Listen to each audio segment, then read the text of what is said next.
Saudações a todos, muito bem-vindos ao nosso O Céu que Te Acontece. E estamos de volta para falar de mais um eclipse. Vocês sabem que todo ano ocorrem cerca de 4, às vezes 5 eclipses num ano.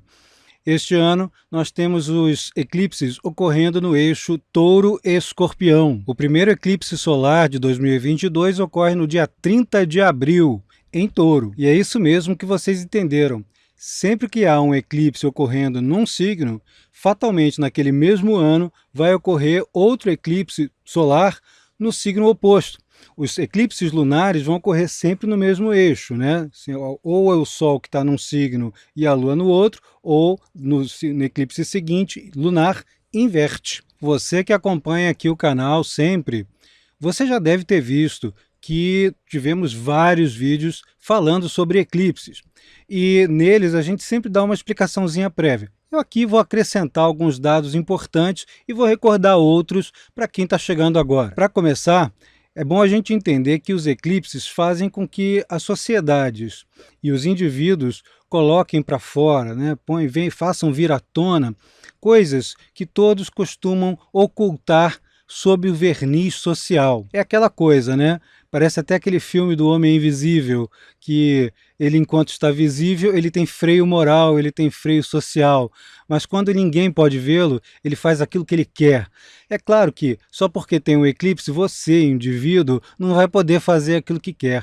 Mas em alguns pontos do nosso mapa, quando o eclipse ocorre, algumas situações vão querer vir à tona e vão mudar de direção. Os eclipses modificam a relação que a gente tem com os assuntos da casa astrológica onde eles ocorrem em nosso mapa. E para isso, obviamente, você precisa ter o seu mapa, né? Aliás, fica aqui a dica. Lá no site carlosholanda.com.br tem uma maneira de você calcular gratuitamente e saber em que casa, em que grau que vai cair. Esse eclipse ocorre no grau 10 e pouquinho, né? Quase é o 11º grau de Touro. E aí com essa informação já fica mais fácil de você achar isso no seu próprio mapa. Eclipses costumam ser representativos de desvios de trajetórias. Nós costumamos alterar os nossos planos, aquelas coisas que a gente vai fazendo para melhorar de vida ou para seguir determinado rumo. Isso pode acontecer de maneira até independente de estar localizado em determinado ponto de seu mapa. No momento em que ocorre um eclipse, quase tudo, na natureza mesmo,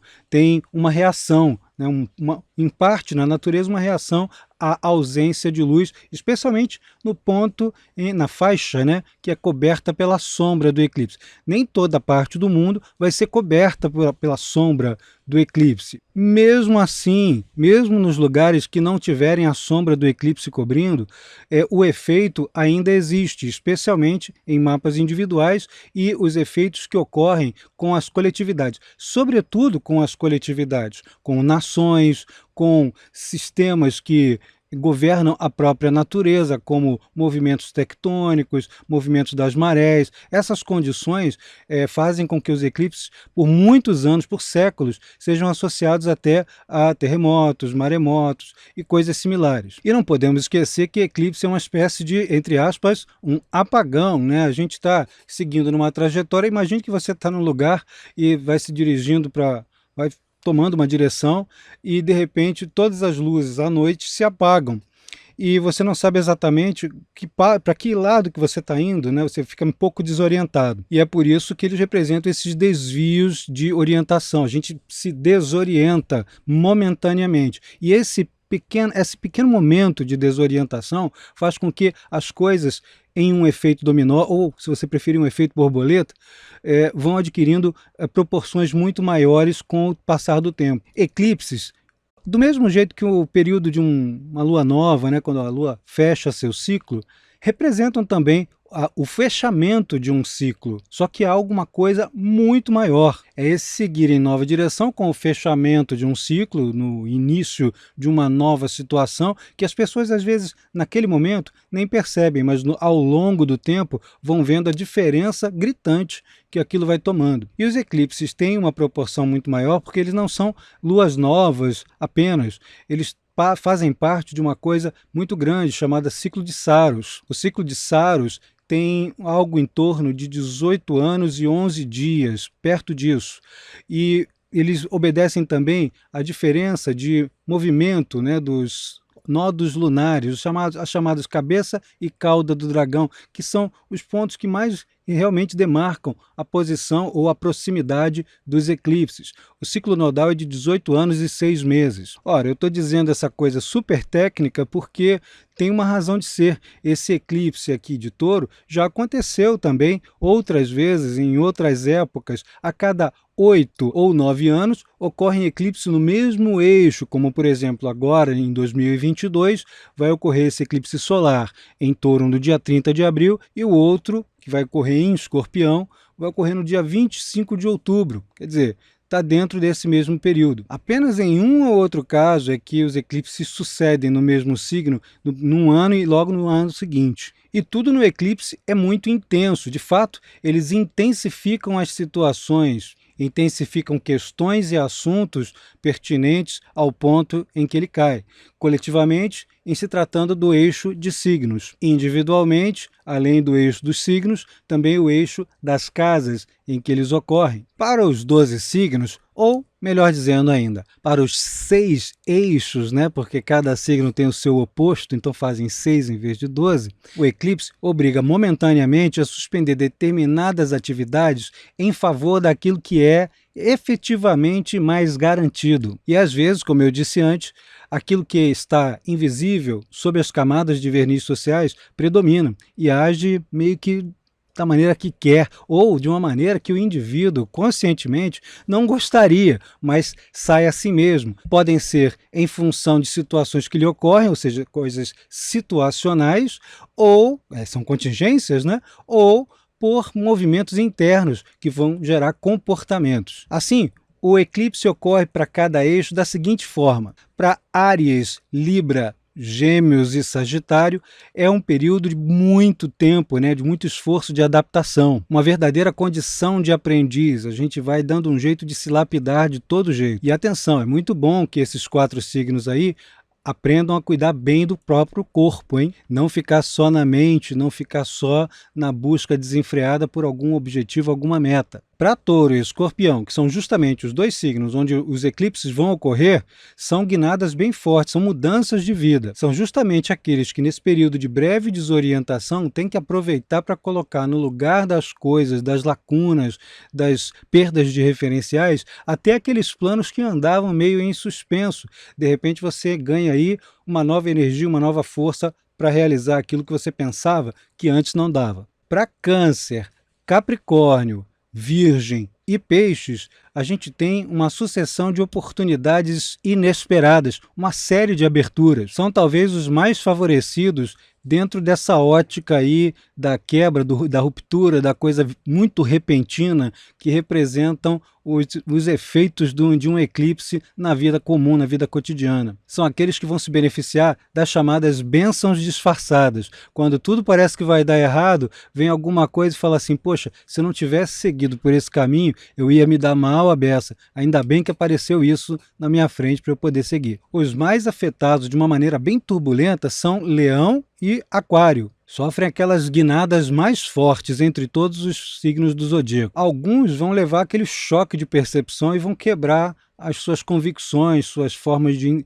perceber a realidade. Outros vão ter quedas homéricas de seus pedestais, especialmente se estiverem naquele momento exageradamente orgulhoso. Esses 2 precisam ter um tempinho para si próprios, para aceitar as modificações, às vezes fortuitas, coisas que vão acontecendo na coletividade que acabam empurrando como uma verdadeira enxurrada, como uma maré, vão tirando a pessoa daquela direção na marra.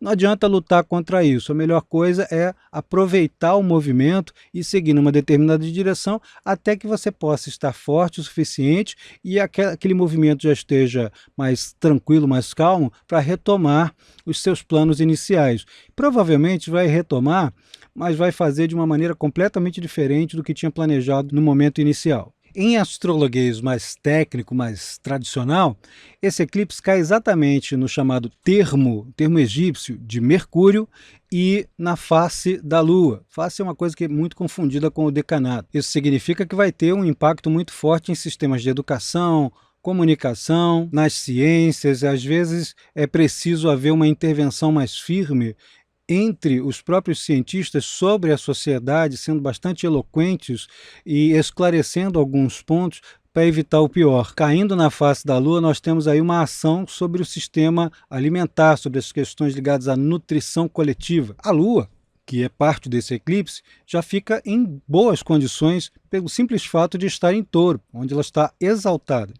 Mas ela também está dentro da face da Lua, o que ainda fortalece mais ainda as questões que ela representa. Imaginemos então que temos ações femininas muito poderosas em vários sentidos, seja isso em movimentos coletivos, seja isso em ações femininas, né, de mulheres muito importantes nas relações econômicas e nas relações ligadas aí aos contatos, à formação de núcleos entre grandes contingentes de pessoas. Formação de núcleos no sentido de criar eixos de proteção, de criar nichos de proteção e de abrigo. Vamos sofrendo aí, por causa desse ponto do eclipse, alguns choques diante dos conceitos ou das percepções sobre nacionalidades, né, sobre o conceito de povo, as diferenças étnicas, culturais, raciais, estão dentro desse contexto e desse escopo que o eclipse representa. O eclipse ocorre com uma conjunção com Urano, ou seja, ele é bem turbulento de verdade. Quem vem assistindo os vídeos aqui do canal desde o final de 2021 já deve ter percebido aí outras previsões falando sobre fornecimento de energia elétrica e as mudanças necessaríssimas, né, às vezes súbitas, ou às vezes por força maior, em torno da produção de energia. Quanto mais avançada for a pesquisa, quanto mais avançada for a atitude, mais a gente se beneficia. Mas se não houver nenhum movimento em torno disso, de qualquer maneira vamos ter que fazer esse avanço. Agora, o fato de acontecer esse eclipse juntinho com Urano mostra ali um momento de bastante revolta de vários contingentes, especialmente os chamados outsiders, aqueles que são excluídos de alguma maneira de um sistema maior, seja lá os mais pobres, sejam aqueles que são excluídos por causa de uma casta, né?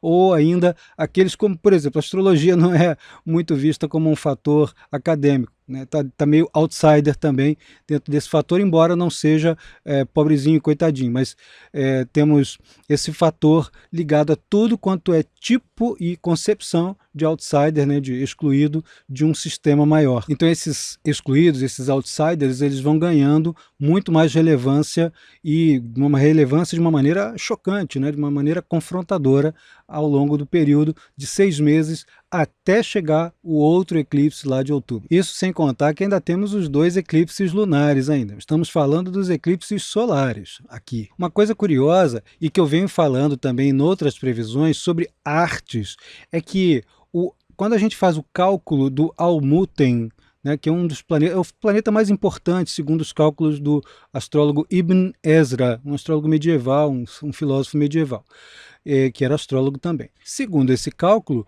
o Almuten, em quase assim, muitas localidades, não todas obviamente, mas uma grande quantidade de localidades, esse Almuten é Vênus, é o planeta Vênus, o que torna a coisa particularmente reiterativa, né? Fica característica de outras previsões, de outras análises já feitas aqui no nosso canal. Trocando em miúdos, as artes, né? Incluindo ali cinema, música, pintura, desenho, histórias em quadrinhos, as artes visuais em geral, a música, a poesia, isso está em voga, está forte como meio de reação, até de reação política, ação e reação dessas questões que envolvem o comportamento das pessoas e as linguagens não verbais, aquelas que as pessoas só conseguem entender enquanto experimentam dada a situação e não apenas por lógica, não apenas por argumentação. O eclipse também ocorre no meio de um grande sextil cósmico, não com ele, mas é um sextil que envolve 4 planetas: Mercúrio, Vênus, Júpiter e Plutão. Isso, obviamente, embora seja uma configuração extremamente harmônica, não tira do eclipse seu elemento impactante, seu elemento perturbador. Mas é bem provável que, como eu disse ali em termos individuais ou de signo para signo, isso possa promover as chamadas bênçãos disfarçadas, que são aqueles reveses ou aqueles aparentes reveses, uma perda, uma situação assim mais caótica que leva a um benefício muito maior. E eu falo assim para que vocês não fiquem exageradamente otimistas, porque um dos eclipses dentro do ciclo de Saros em que ocorre os eclipses solares em Touro, eixo Touro-Escorpião, um deles ocorre justamente, os dois, né, Touro e Escorpião, em 1929, muito pertinho da época em que se convencionou dizer que começa a crise, a quebra da Bolsa de Nova York em 1929. O primeiro eclipse havia sido em maio e o outro foi logo no dia 1º de novembro. E o outro foi um eclipse lunar, que havia ocorrido no dia 16 de novembro de 1929. Sabe onde? Juntinho com uma estrela braba chamada Algol. Para quem não sabe, Algol é uma das estrelas mais temidas, né, mais difíceis. Ela tem uma ou outra virtude importante. Não é o caso da gente falar disso agora, mas é só para vocês saberem, quem não está acostumado, que é uma das estrelas mais temidas, consideradas perigosas no simbolismo astrológico. Nós não temos essa condição agora, mas é Touro-Escorpião, é um eixo que mexe com o sistema econômico, com os ganhos e perdas, com a satisfação dos apetites e as purgações necessárias. Aquelas coisas que a gente tem que abandonar, que a gente tem que deixar de lado para poder prosseguir enquanto seres vivos. A projeção da sombra desse eclipse de 30 de abril de 2022 vai se dar majoritariamente no Oceano Pacífico, chegando a atingir Chile, a costa do Chile, o Peru, a Bolívia, a Argentina e algumas ilhas do Pacífico próximas à Oceania. As anomalias que a gente pode cogitar são aquelas de sempre, né? Terremotos, vulcões ativos, alertas de tsunami, não necessariamente o tsunami ocorrendo, mas esses alertas, essas movimentações coletivas mais intensas, são comuns às localidades por onde passa a sombra do eclipse. No entanto, não é só por ali. A gente vê também que em momentos cruciais de um ano em que ocorre o eclipse, as partes que são imediatamente afetadas pelas linhas astrocartográficas de ascendente, descendente, meio do céu e fundo do céu, também se mexem bastante em vários sentidos. Para o Brasil, é até meio óbvio de se esperar aí uma turbulência grande. Estamos em ano de eleição cheio de polarizações. E o Sol e a Lua, a linha do Sol e a Lua já descendente, né, em termos técnicos de astrocartografia, junto com a linha de Urano, passam bem cravado em cima do Rio de Janeiro e ainda chegam próximas ali em distância à região de Brasília, região justamente da capital federal, sendo que ainda há uma linha de Plutão no fundo do céu, né? Essas turbulências que para alguns lugares poderia ser justamente um terremoto, aqui pode ser aquilo que se espera de uma eleição tão polarizada, né? Essas confrontações tão difíceis. Por outro lado, como temos bons aspectos, algumas dessas regiões imediatamente afetadas, sobretudo o Rio de Janeiro, a região ali, Rio, São Paulo, Espírito Santo, a parte sul de Minas Gerais, principalmente, são mais afetadas, e assim, quase todo o litoral do Nordeste também é afetado, um pouquinho do sertão de vários estados nordestinos, até da Bahia também, são afetados ali na parte leste desses estados. Mas isso também pode ser um benefício por intermédio de algumas políticas públicas e majoritariamente de ações individuais, coletivas, com os coletivos se auto-organizando para melhorar as condições econômicas devido às crises econômicas que vemos sofrendo já há alguns anos. E repito, analisando como o mapa do eclipse incide sobre o mapa do Brasil, o mapa astrológico do Grito do Ipiranga, né, uma convenção para ver o mapa do Brasil. Ele vai atingir dois pontos crucialíssimos dentro dessa constituição desse mapa, que são em 30 de abril, o Sol e a Lua, conjuntos ali, vão atingir diretamente o Saturno do mapa do Brasil na terceira casa. E lá, em 25 de outubro deste ano, ainda de 2022, vão atingir Marte, que está na nona casa. Marte é o planeta que rege o meio do céu, o planeta que está ligado à governança, que está ligado à dirigência. E Saturno, nesse mapa da independência do Brasil, rege tanto a 12ª casa, que são hospitais, sistemas prisionais, as coisas que se fazem ocultamente, clandestinamente, e o ascendente em Aquário, né? O Saturno rege Aquário no sentido tradicional da coisa. E é curioso que nesse mesmo trânsito do eclipse sobre o Saturno do mapa natal do Brasil, o próprio Saturno em trânsito está cravado em cima do ascendente do Brasil. Isso, em linhas gerais, significa mudança política, mudança social, as coisas assim turbulentas que até aqui é tudo esperável. Estamos, repito, em ano de eleição. O que ocorre é que isso aqui atinge os sistemas de poder. Tirem vocês aí suas próprias conclusões baseadas nas informações que dei aqui anteriormente nesse mesmo vídeo. Sabendo que Saturno é um regente de situações e pessoas ligadas ao poder, ao controle, e Marte está ligado à indústria automobilística, metalúrgicas, militares, ações agressivas, esportes, tudo isso está dentro do escopo aqui. Sabendo que a gente vai ter aí eventos esportivos de grande porte até o fim de 2022, esse eclipse aqui talvez não seja lá grande coisa para os esportes do Brasil. Pode ser grande coisa para alguns esportes não necessariamente cogitados. Futebol, normalmente, é o mais aclamado, né? Pode ser justamente para outros que não são tão endeusados aqui pela população. Para as coordenadas de Brasília, o eclipse vai ter o ascendente em Escorpião. E o eclipse faz um aspecto difícil com esse ascendente, faz uma oposição, quer dizer, tudo confirmação da confirmação, né? Ou seja, turbulência,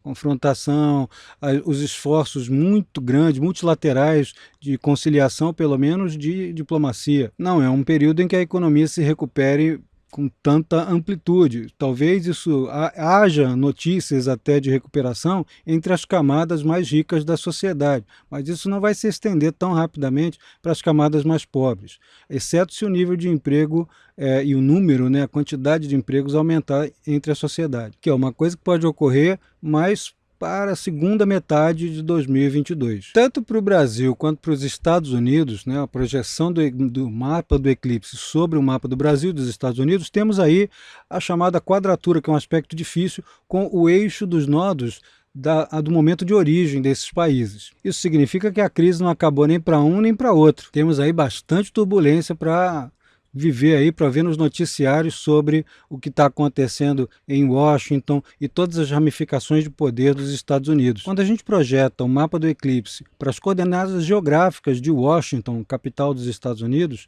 a gente tem um ascendente no finzinho do signo de Virgem. Muitas condições ligadas ao trabalho e à saúde vão ser questionadas ali. A população vai exercer uma pressão muito forte sobre o governo e sobre as condições entre as elites econômicas e os trabalhadores do país, para que haja uma modificação nessas condições que são presentes, que são vigentes no país até então. Podemos ver também uma sequência de manifestações intensas de pessoas ligadas à área do teatro, do cinema, que o cinema nos Estados Unidos é uma potência e eles têm uma influência muito forte sobre a sociedade e sobre várias partes do mundo também, né? Então podemos ver bastante condições, bastante situações e expressões dessas pessoas ligadas a esse campo do entretenimento, até em função do eclipse ocorrer na quinta casa do mapa dos Estados Unidos, que é uma casa ligada justamente a isso, crianças, entretenimento, amores. E essas pessoas aí podem ter um papel crucial a partir de 30 de abril em modificações comportamentais, políticas, clamores ligados à ecologia, como já vem fazendo há muitos anos, só que isso vai ganhar um impacto fulminante em 2022. Muita gente está preocupada aí com as questões envolvendo a guerra da Rússia com a Ucrânia, e então, calculando aqui o momento em que acontece o eclipse para as coordenadas geográficas de Moscou, a gente tem o Sol e a Lua caindo na quarta casa, na região ali de Moscou, que é a capital. Então isso é um centro irradiador para todo o país, para toda a Rússia. Casa 4 são questões territoriais, patriotismo, elementos ali que mexem com fronteiras. Até que está com bons aspectos, porém Marte faz mau aspecto com o ascendente que está ali em 16 graus de Sagitário. Marte está em quadratura, está com aspecto difícil. Então ainda temos um pouquinho de prolongamento das situações belicosas envolvendo os dois países. Quando essa tripla conjunção, né, do Sol, da Lua e de Urano é projetada sobre o mapa da Rússia, aquele calculado para 25 de dezembro de 91, não é o da Revolução Russa. Esse mapa da Rússia contemporânea, de 91, ele vai ter então isso projetado na 10ª casa. tá? Eles vão se projetar na 10ª casa, que é líder, dirigência, governança, todas essas condições que podem atingir, que podem bagunçar um pouquinho o coreto do poder vigente. E outra coisa que é bastante esperável, dadas as condições prévias ainda, anteriores ao eclipse. A gente sabe que quando a gente analisa eclipse, condições que o eclipse representa já começam a se manifestar quase que um mês antes, né? Cerca de um mês antes. Então, basicamente, quando essa condição aqui ocorrer sobre o mapa da Rússia, vai estar com uma quadratura com o Saturno da Rússia de 91. E esse Saturno está na 7ª casa. Isso significa, então, que aquilo que a gente já está vendo ali dos impasses nas relações exteriores, nas relações internacionais e comerciais da Rússia com os outros países, perdurará por pelo menos mais 6 meses. O negócio ainda fica muito sério. É isso então, gente. E você? Você já viu como é que esse eclipse te atinge, como é que cai no seu mapa? Não esquece, dá uma olhadinha ali em carlosholanda.com.br, tem lá o calcular seu mapa grátis, abre lá, tem o desenho do seu mapa, você vai saber em que grau que cai, em que casa que cai e começa a estudar a respeito. Não estuda ainda astrologia? Temos a escola Carlos Holanda Astrologia para você iniciar seus estudos desde o primeiro, no básico, fundamentos, até a maior das especializações. Não esqueça, carlosholanda.com.br, se informa lá. Qualquer coisa, 5521-988279999, horário comercial, a gente tira suas dúvidas a respeito. E não esqueça também de se inscrever no Holanda Verso. O Holanda Verso é o toque todo especial ali da nossa escola, que tem material exclusivo para os associados. Outra coisa não deixa aí de deixar o seu like, não deixa aí de comentar, de fazer barulho, coloca o vídeo para frente. Dá um beijinho aí para todos, um abraço, boa sorte!